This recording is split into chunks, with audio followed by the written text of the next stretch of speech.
प्रधानमंत्री नरेंद्र मोदी जी द्वारा नीमच, मंदसौर और सिवनी चिकित्सा महाविद्यालयों का वर्चुअल लोकार्पण किया जा रहा है। इसके साथ ही 81 लाख किसानों के खाते में 1624 करोड़ रुपए की सहायता राशि का अंतरण भी किया जा रहा है। आइए आपको सीधे ले चलते हैं।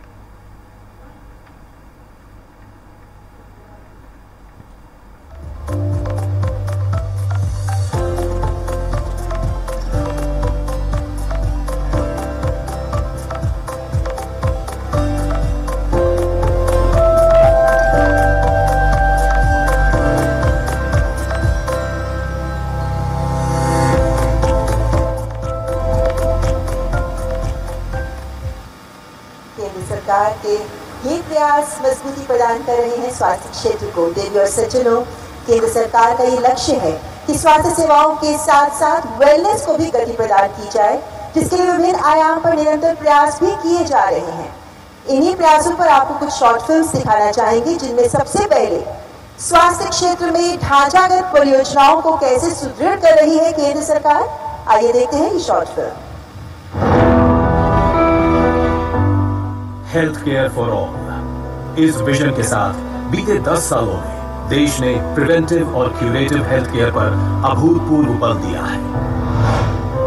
इसी कड़ी में आज धन्वंतरी जयंती और 9वें आयुर्वेद दिवस पर एक ही दिन में प्रधानमंत्री नरेंद्र मोदी देश भर में 12,855 करोड़ रुपए से ज्यादा के हेल्थ प्रोजेक्ट्स, इंफ्रास्ट्रक्चर प्रोजेक्ट्स और पब्लिक हेल्थ कैंपेन्स का उद्घाटन एवं शिलान्यास कर रहे हैं। दिल्ली, भारत के पहले अखिल भारतीय आयुर्वेद संस्थान के फेज 2 IIT दिल्ली और JNU ने आयुर्वेद अनुसंधान के लिए सेंटर ऑफ एक्सीलेंस का उद्घाटन। एम्स दिल्ली में national level research and referral institute for dental sciences, central sterile supply department, Jan Aushadhi केंद्र का उद्घाटन। आवासीय भवनों के पुनर्निर्माण का शिलान्यास। मध्य प्रदेश, मंदसौर, नीमच और सिवनी में नए मेडिकल कॉलेज। भोपाल एम्स में एडमिनिस्ट्रेटिव ब्लॉक एक्सटेंशन। इंदौर में 300 बेड के ESIC अस्पताल का उद्घाटन। शिवपुरी, खंडवा, रतलाम, राजगढ़ और मंदसौर में नर्सिंग कॉलेज और पीथमपुर में 100 बेड के ESIC अस्पताल का शिलान्यास। कर्नाटक, 4 शहरों में प्रधानमंत्री आयुष्मान भारत स्वास्थ्य अवसंरचना मिशन के तहत क्रिटिकल केयर ब्लॉक। बोम्बासांद्रा में 200 बेड और नरसापुरा में 100 बेड के ESIC अस्पताल का शिलान्यास।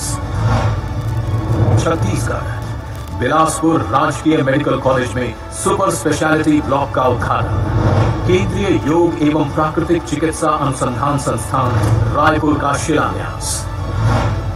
उत्तर प्रदेश, प्रधानमंत्री नरेंद्र मोदी द्वारा एम्स गोरखपुर में डेंटिस्ट्री और कॉर्निया ट्रांसप्लांट ब्लॉक्स का शुभारंभ। मेरठ में 100 बेड के ESIC अस्पताल का शिलान्यास हो रहा है। उड़ीसा, बरगढ़ में क्रिटिकल केयर ब्लॉक का शुभारंभ।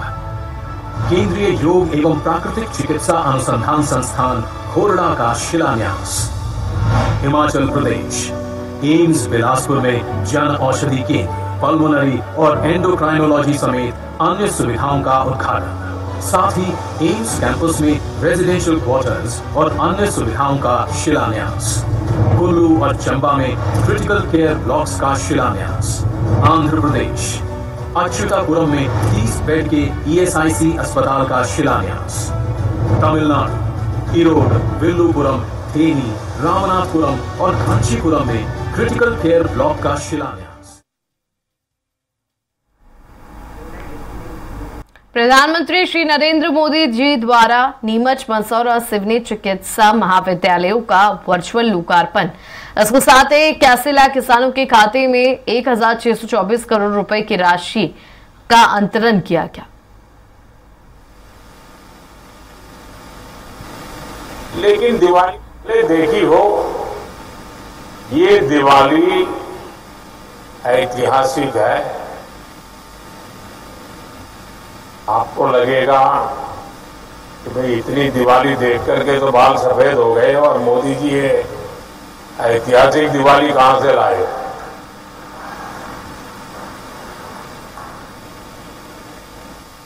500 साल बाद ऐसा अवसर आया है जब अयोध्या में रामलला की जन्मभूमि पर बने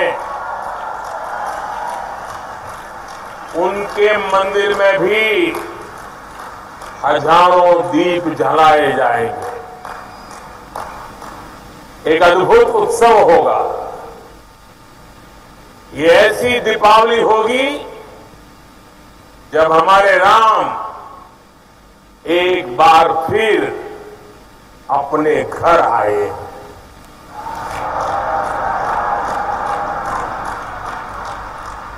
और इस बार ये प्रतीक्षा 14 वर्ष के बाद नहीं, 500 वर्षों के बाद पूरी हो रही है।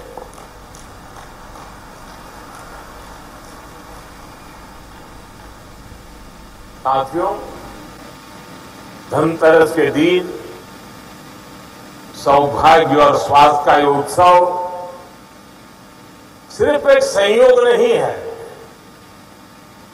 ये भारतीय संस्कृति के जीवन दर्शन का प्रतीक है। हमारे ऋषियों ने कहा है, आरोग्यम परमम भाग्यम, यानी आरोग्य ही परम भाग्य परम धन है। कहते ही है हेल्थ इज वेल्थ।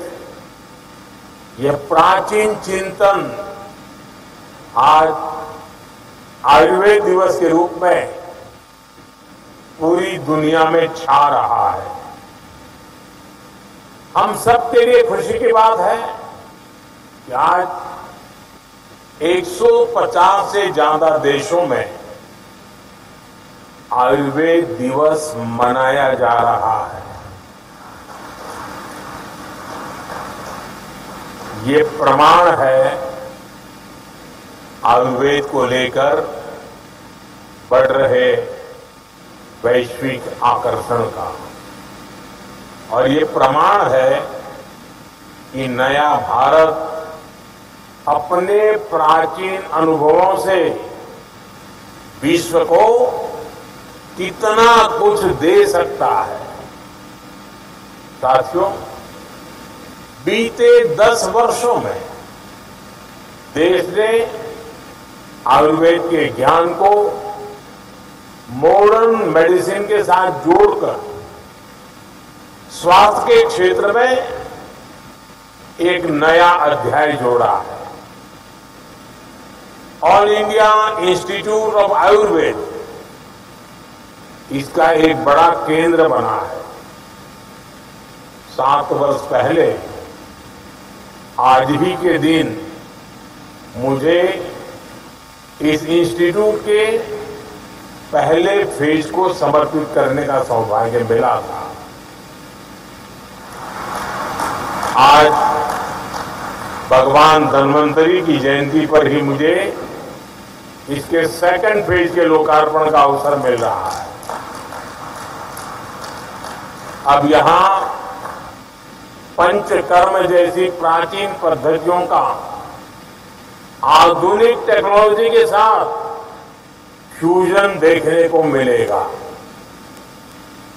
आयुर्वेद और मेडिकल साइंस की फील्ड में एडवांस रिसर्च भी होगी, और मैं इसके लिए सभी देशवासियों को बधाई देता हूं।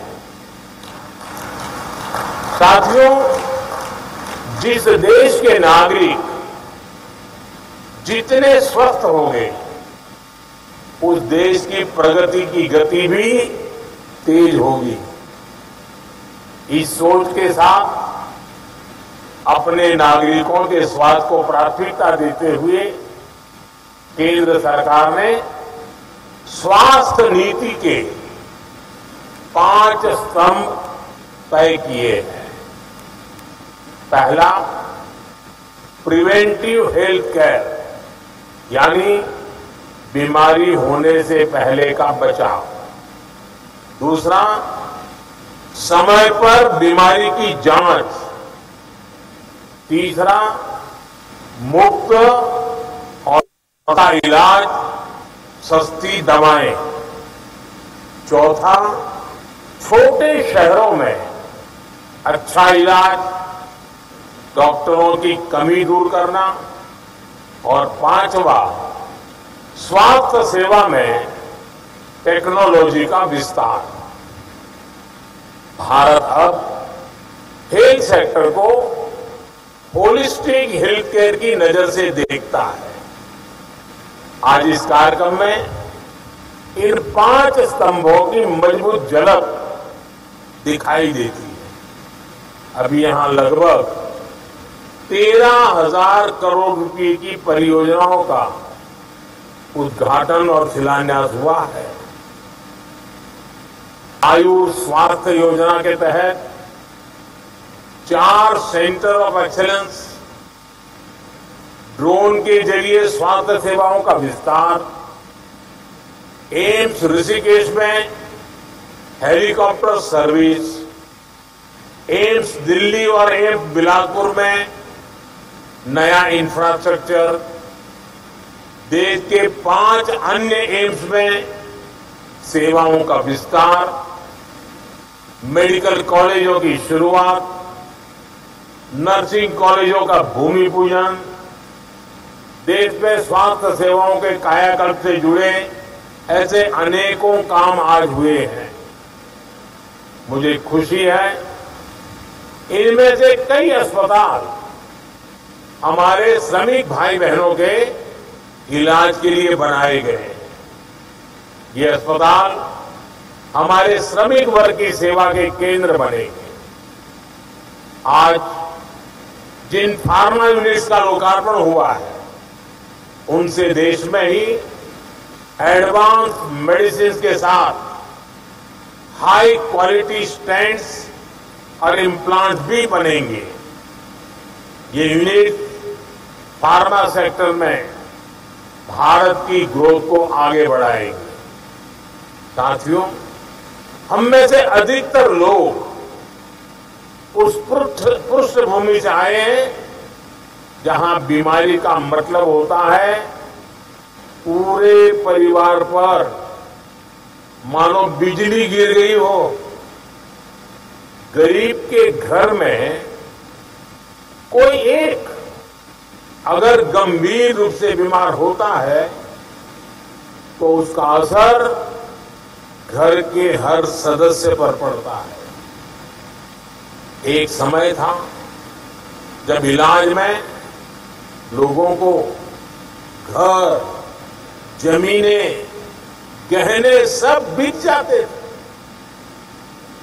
गंभीर बीमारी के इलाज का खर्च सुनकर ही गरीब की आत्मा कांप जाती थी। बुजुर्ग मां सोचती थी कि अपना इलाज कराऊं या नाती पोते की पढ़ाई। बुजुर्ग पिता सोचता था अपना इलाज कराऊं या घर के खर्च देखूं।